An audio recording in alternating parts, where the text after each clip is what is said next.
कई बार ज़िंदगी में ऐसे मुश्किलें, ऐसे उलझनें आकर खड़ी हो जाती हैं, हम हिम्मत ही हार जाते हैं।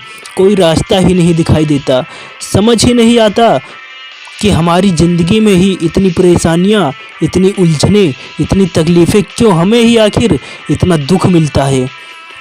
हमने क्या बिगाड़ा है किसी का, क्यों हमारे साथ हमेशा गलत होता है। जब भी ज़िंदगी में ऐसे वक्त आए तो ये दो कहानियाँ आपको बहुत ताकत देगी, आपको हिम्मत देगी और आपको आपके उलझनों से बाहर निकालने की रास्ता दिखाएगी।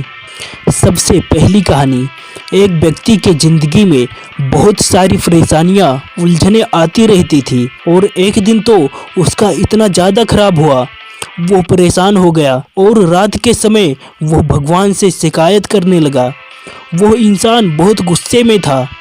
वो ईश्वर से कहने लगा, आपने आज मेरा पूरा दिन खराब कर दिया, आपने क्यों मेरे साथ ऐसा किया। तो ईश्वर ने पूछा, क्यों, ऐसा क्या हुआ तुम्हारे साथ। तो वो व्यक्ति बोला, मुझे सुबह को जल्दी उठना था लेकिन मेरा अलार्म ही नहीं बजा और मुझे उठने में देर हो गई।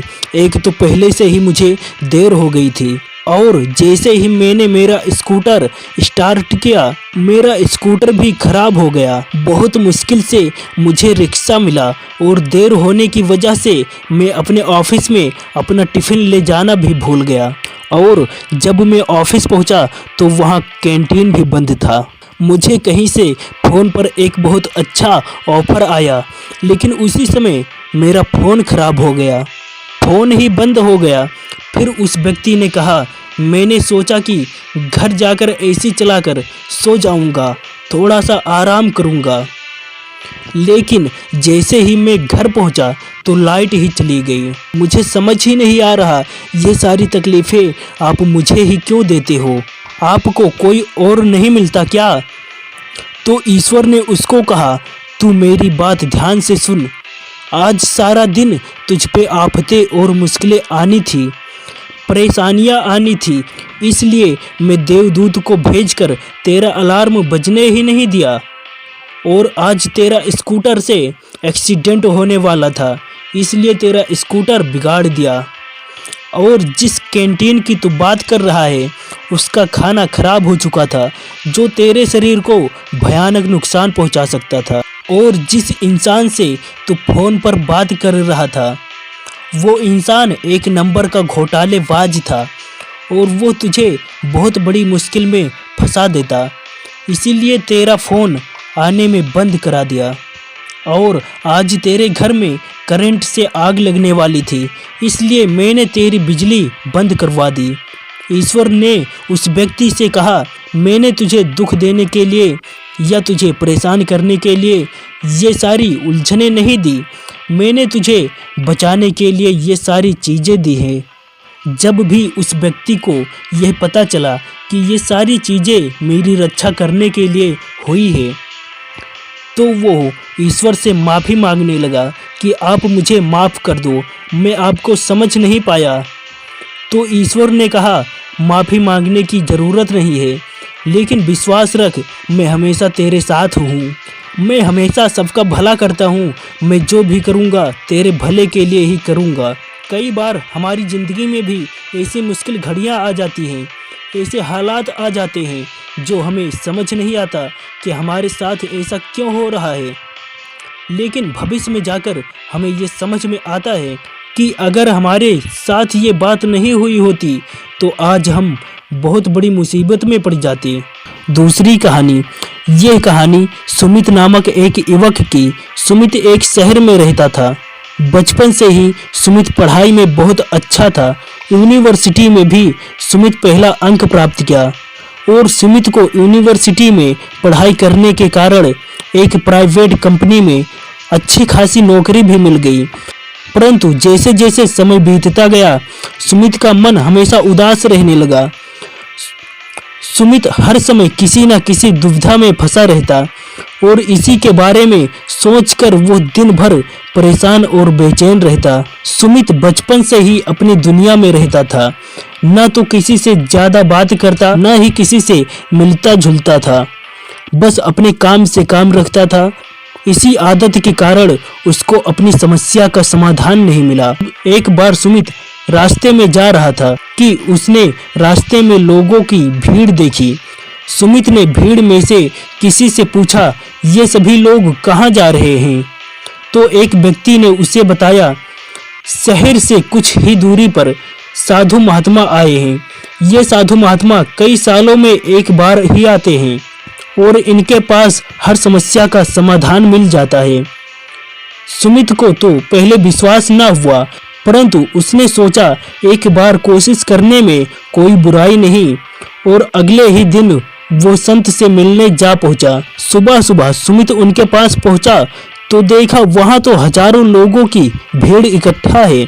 अब यह देखकर सुमित का विश्वास संत पर थोड़ा गहरा हो गया। दिन ढलते ढलते शाम होने के समय काफी इंतजार के बाद सुमित का नंबर आया। सुमित को संत जी से मिलने का सौभाग्य प्राप्त हुआ। सुमित ने संत जी से कहा, बाबा मैं अपने जीवन में बहुत दुखी हूँ। हर समय कोई ना कोई समस्या मेरा पीछा करती रहती है। मुझे कभी भी चैन नहीं मिला। मेरे पास घर है, नौकरी है, अच्छी पत्नी भी है। सब कुछ होने के बावजूद भी मुझे हर समय कोई ना कोई समस्या घेरी ही रहती है। कभी घर की टेंशन तो कभी ऑफिस की टेंशन। तो कई बार हम अपनी सेहत के लिए परेशान हो जाते हैं। तो बाबा कोई ऐसा उपाय बताइए कि हमारा समस्या खत्म हो जाए और मैं आराम से जी सकूं। संत जी सुमित की परेशानी को ध्यान से सुन रहे थे। संत जी बोले, देखो आज बहुत देर हो गई है। मैं तुम्हारा परेशानी अच्छे से समझ गया हूँ।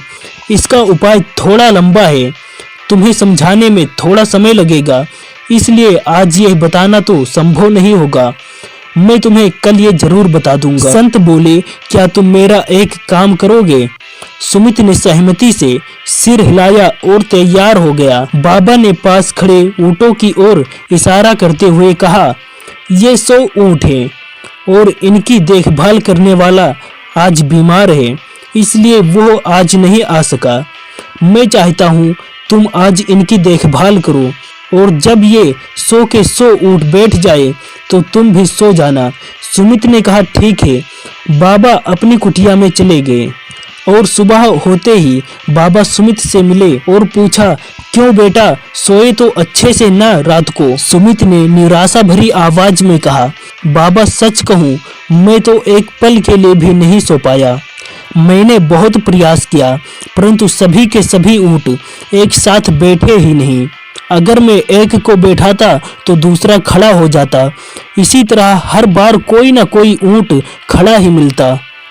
बाबा बोले, मैं जानता था यही होगा, क्योंकि आज तक ऐसा कभी हुआ ही नहीं कि ये सारे के सारे ऊंट एक साथ बैठ गए हो। सुमित हैरान होकर बोला, तो फिर आपने मुझे ऐसा करने को क्यों कहा? बाबा ने समझाते हुए कहा, ये ऊंट तुम्हारी समस्याओं की तरह है और तुमने रात को अनुभव किया। चाहे तुम कितनी भी कोशिश कर लो, एक पल के लिए भी ऐसा नहीं हुआ कि सब ऊंट बैठ गए हो। इसी तरह समस्या भी होती है, एक का समाधान निकालो दूसरी खड़ी हो जाएगी। जब तक जीवन है ये समस्या कभी खत्म नहीं होगी। सुमित ने पूछा, तो हम क्या करें? बाबा ने बताया, इन समस्याओं को अपने ऊपर हावी मत दो। समस्याओं के होते ही अपने जीवन की आनंद लेनी सीखो।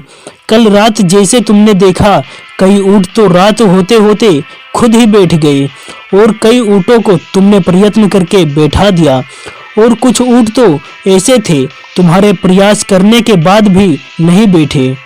इसी प्रकार समस्याएं भी 3 प्रकार हल होंगी। कुछ तो अपने आप समाप्त हो जाएंगी, कुछ के लिए तुम प्रयास करोगे और कुछ ऐसी समस्याएं भी होंगी जो तुम्हारे लाख कोशिश करने पर भी समाप्त नहीं होगी।